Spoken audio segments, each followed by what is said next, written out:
Ju duket, po këtu Rama po e mbron apo është distancuar me kohë ndaj Veliajt? Ai thjesht po kërkon llogari pa diskutim për shkak të asaj që ai nuk arriti dot objektivin e tij për të bërë zonjën fjalë kryetarit Bashkisë Tiranën, pasi ai bëri pari vetgjyqësi Erion Veliz që duke pranuar ta fusi Tiranën në zgjedhje dhe duke mos lënë drejtsinë dhe organet kompetente të bënin punën. Pa diskutim që në hapat e zotit Velia që rikthyen atë në kryedetyrës, që bëri ankimimin përkatës në gjykatën kushtetuese dhe gjykata kushtetuese pa diskutim që dha vendimin e duhur. Kurse pjesa e retorikës... Ju e keni qenë të duhur atë vendim, a? Pa diskutim. Pavarësisht probleme me qytetin? Pa diskutim, unë kam thënë dhe që duhesh e dëgjuar zoti Velia. Vendimi ka qenë pa diskutim i duhur, sepse nuk mund për të akuzosh dikë pa i bërë gjyqjen. Çdo kush është i pafajshëm derisa provohet e kundërta. Unë pa diskutim që jam që çdo individ, e thash dhe rikthem, që ka kryer korrupsion, vendin e ka mbas hekurave. Por jo që një individ, qoftë Erion Velia, qoftë kundërshtari im politik, mos ketë një proces të rregullt dhe ligjor.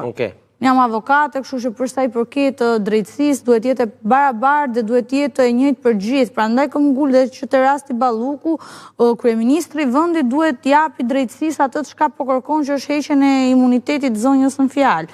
Drejtësia është mbi të gjithë dhe mbi çdo, dhe kjo ka qenë pikërisht ajo mesazhi që ka dhënë viti 2025, që përballë drejtësisë dhe përballë SPAK-ut askush nuk është i pushtetshëm dhe askush nuk është mbi ligjin. Kështu që duhet suportuar drejtësia dhe drejtësia është ajo që do sjellë edhe pastrimin e politikës dhe të gjithë atyre individëve të cilët kanë kryer korrupsion dhe aferat larta korruptive në kurriz të popullit shqiptar. Për rastin Velia pa diskutim që drejtësia duhet t'i japi një proces të drejtë, të rregullt, ligjor si çdo qytetar shqiptar.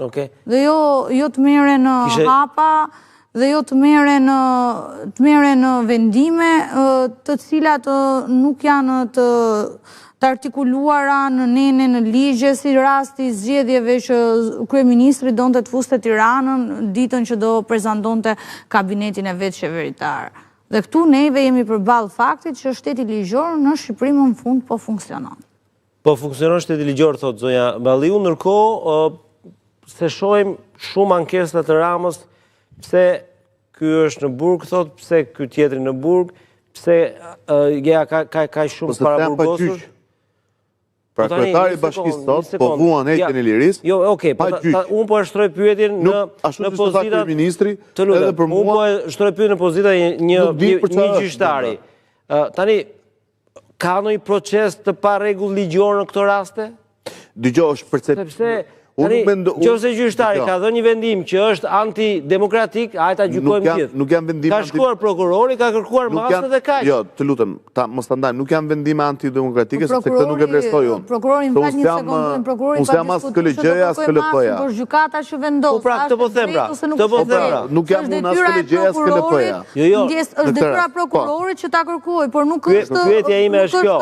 Ajo që neve kemi. Pyetja ime është kjo, çfarë po bën Rama, që nëse ti do kontestosh çdo vendim të SPAK-ut, çdo vendim të gjyqtarit, atëherë çfarë kuptimi ka? Atëherë hajtë kontestojmë çdo vendim qeverie. Po konteston profesionalitetin e akuzës pa gjyq dhe pa faktim në lidhje me masat ekstreme që kërkohen. Pra duhet të ndahen gjërat edhe për qytetarët, se shumë e shohin si sulm. Si sulm ndaj SPAK-ut, nuk është apo ndaj organeve drejtësisë, nuk është sulm, por është masat, pra profesionaliteti i masave që jepen për akuza apo çështjen e tim apo në dyshim, kjo nuk është një raport të drejtë me ato që ne kërkojmë standardin e Bashkimit Evropian. Dhe kjo është arsye pse sot kemi më shumë para burgosur se të burgosur në bugjet shqiptare. Edhe kryetari i Bashkisë. Çka ka për kryetari i Bashkisë? Po e dim fare çka ka për kryetari. Ka akuzë, çka ka për se s'po e marrin vesh. Ore, tani çka ka bërë nuk e di. Po unë di që ka akuza, ka 13 akuza. Është zgjedhur për të qeverisur Tiranën 3 herë nga populli i Tiranës, merret pa gjyq dhe burgoset.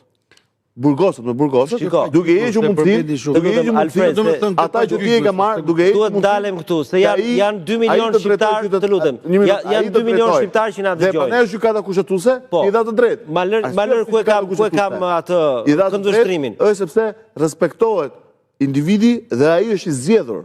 Dhe duke qenë i zgjedhur, kurse ne po flasim aktin politik që neve kërkuam, duke qenë se e përmendi zonja Balliu, aktin politik që neve kërkuam duke qenë se Tirana është kryeqyteti i Shqipërisë. Është motori ekonomik më i madh, sepse 1 milion njerëz jetojnë në Tiranë. Por edhe reforma që duhet të bëjmë në raport me standardizimin e shërbimit dhe me kapitull që neve kemi hapur për Bashkimin Evropian, nuk mund të ngelin një Tiranë pa kokë. Po është fajs pakut kjo më bëri. Po është si të marrësh. Po tani është fajs pakut që është Tirana pa kokë. Për ta dhënë ose ai duhet të jetë në detyrë. Është tjetër gjë. Atë vendmarrja politike që ti ke bërë e ke gabim. Ai duhet të jetë në detyrë. Dua të bëj, Dhe unë sot e kam në burg kryetarin. Është tjetër gjë. Pra është si të marrësh tani sot i dashur, sot i dashur, edhe ta thedh atje, edhe me ty të flasim kështu neve me letra. E drejton dot emisionin ti. Po nuk e drejton se ti je besuar nga kjo kompani dhe nga kjo organizatë kompani e madhe, je besuar ta drejtosh emisionin këtu, fizikisht me mua ball për ball për të më dhënë shërbimin edhe për të dhënë shërbim qytetarëve. Ashtu është besuar edhe Erioni për të dhënë shërbim qytetarëve në krye të detyrës. Okej. Se nuk mund të japi dot krye të detyrës. Atëherë ta fusim